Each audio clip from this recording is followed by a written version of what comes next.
Ce sont maintenant les hommes qui vont briller dans ces demi-finales de Halfpipe. Le Global Burton Series canadien de 2009 s'annonce serré de ce côté-là aussi. Hop, on va faire un petit break avant la suite de la compétition. Rappelez-vous de ce mec qui est là. Non, c'est pas Monsieur le Chat, c'est Stewart McDonough.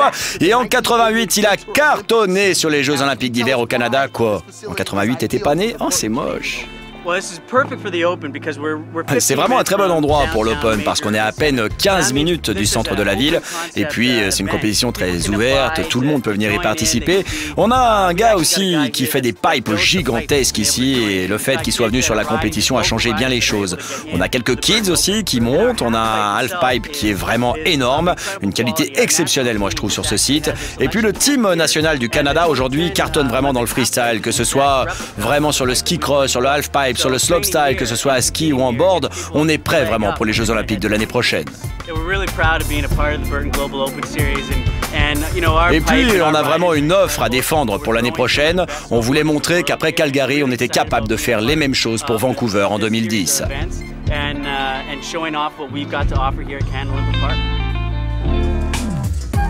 Bienvenue dans les finales de Halfpipe. Non, ce n'est pas Bécassine qui est sur le start, mais l'Américain Chaz Goldemond. Lui, il est leader de la chose et ça va envoyer du gros d'entrée de jeu. Il commence avec un énorme air, histoire de prendre de l'amplitude et de la vitesse. Derrière, il se lâche sur un gros McTwist. Un run très technique pour l'instant. Backside rodeo.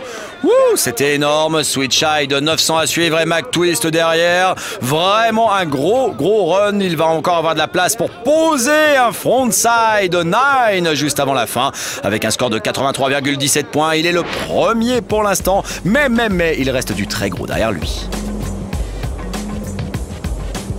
Et puis vous vous demandiez peut-être où était passé le Bachelor. Eh bien il est là, Jeff Bachelor est dans le pipe.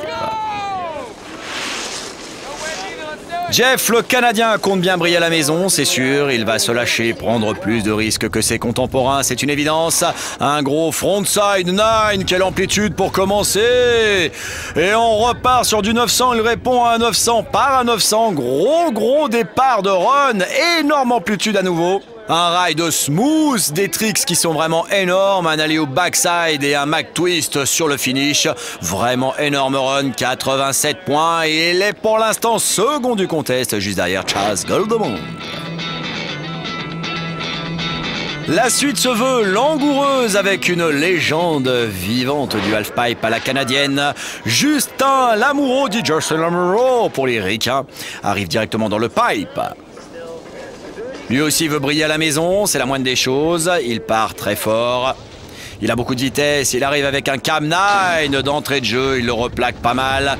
Switch backside 5, un cab 720 en face pour lui répondre. Vraiment grande maîtrise dans le pipe. Backside 7, comment va-t-il finir? Spin switch et il lui reste un peu de place. Non, il va pas prendre le risque. 92,67 points, il était très propre le Canadien et c'est lui le nouveau leader de ces finales de Halfpipe. Il reste un gars à venir, il n'a que 17 ans et pourtant il fait déjà trembler les grands, Jed Anderson. Jed s'en va directement dans le pipe, lui aussi canadien, lui aussi veut briller, il est à la maison, c'est la moindre des choses, c'est ce qu'on disait. Et il roule directement un frontside 720 qui était vraiment énorme. Vraiment, il ne se fait pas peur. Pourtant, il a de la grosse amplitude. Frontside 3 Crail. Il a sorti derrière un cab 900. C'est énorme. Il a encore de la place. Switch backside 720 pour terminer. C'était énorme. 94,67 points. Oui, mon petit Jed, c'est toi qui montes sur la première marche du podium pour l'instant. Son run n'était pas parfait, mais il était technique. Il a sorti des sauts d'une amplitude gigantesque et c'est probablement ce qui a fait la différence. Du coup, Jed Anderson est sur la première marche du podium. D'ailleurs, on retrouve Justin Lamoureux et Chaz Goldemond. Bravo, messieurs.